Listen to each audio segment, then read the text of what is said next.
about the Super Falcons, and like they say, whatsoever a man can do, yes, a woman can do better. And we've seen that in Nigerian sports. In the federal capital, there is indeed a battle royale. Call it the bloodless war. And definitely, you are right. It's been more than a decade, 15 years precisely, where the Nigerian women's team, the Super Falcons, last qualified for the Olympics. And as we speak, it is indeed Ethiopia up against the Super Falcons of Nigeria. The first leg ended 1-1. And at this point in time, it's about the ticket to Paris. And our correspondent should be joining us shortly, JaneFrances, who is in Abuja, and will be indeed giving us all the lowdowns as far as this big battle is concerned. Can Nigeria indeed overcome this big ordeal?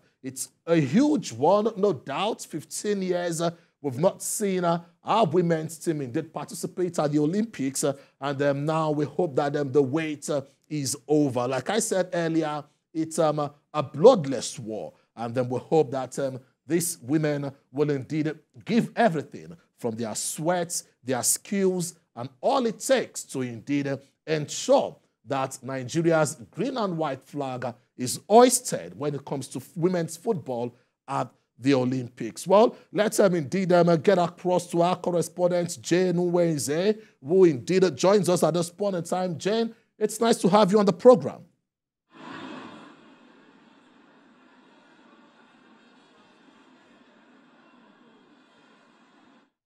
Well, Jane, if you can hear me, we're indeed talking about the match ongoing in Abuja, the Super Falcons up against Ethiopia. The first leg ended 1-1, and now it's a huge one for the tickets to Paris. Can you give us a lowdown of what is happening in the federal capital?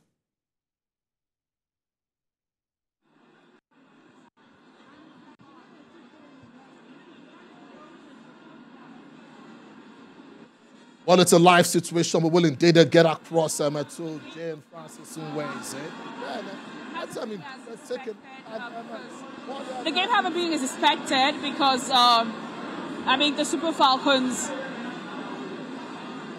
Go ahead.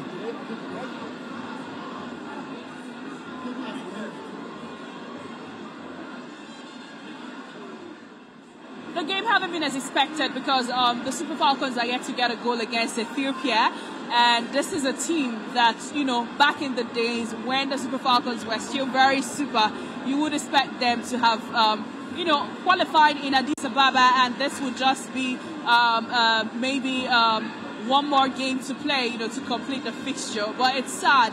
And Ethiopia is one team that we should be wary of, considering the fact that they're coming into the second round beating their last opponent in the first round, Chad, by 10-goal margin to nothing. They scored 6 in Addis Ababa and they scored 4, you know, in Chad. That's to tell you that they are also not shy in front of goal. So if they get a chance here in Abuja, they are going to score a goal. Assistants have come close about 3 times in this game, and for some reason, she hasn't been able to make it count. And I think that is one of the things that the Nigerian team would suffer in this fixture. And yes, me and already hinted or suggested, we don't have much of turnout for this game as would be expected of the Super Falcons with that very big performance in the last World Cup in Australia and New Zealand. You know, you'll think that there will be so much buzz with their last outing, and then it's the Super Falcons also, the biggest women's team in Africa playing. But, you know, maybe the time of the schedule is also a factor on a Tuesday evening that people are still probably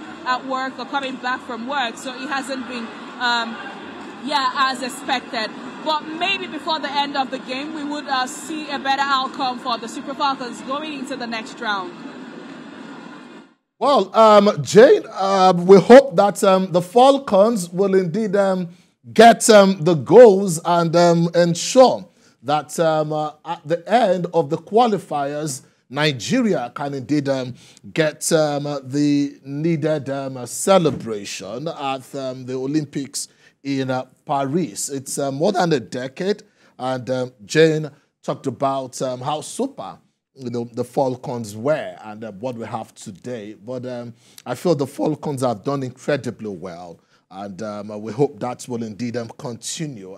For football generally, the smaller countries are indeed closing the gap on those who are perceived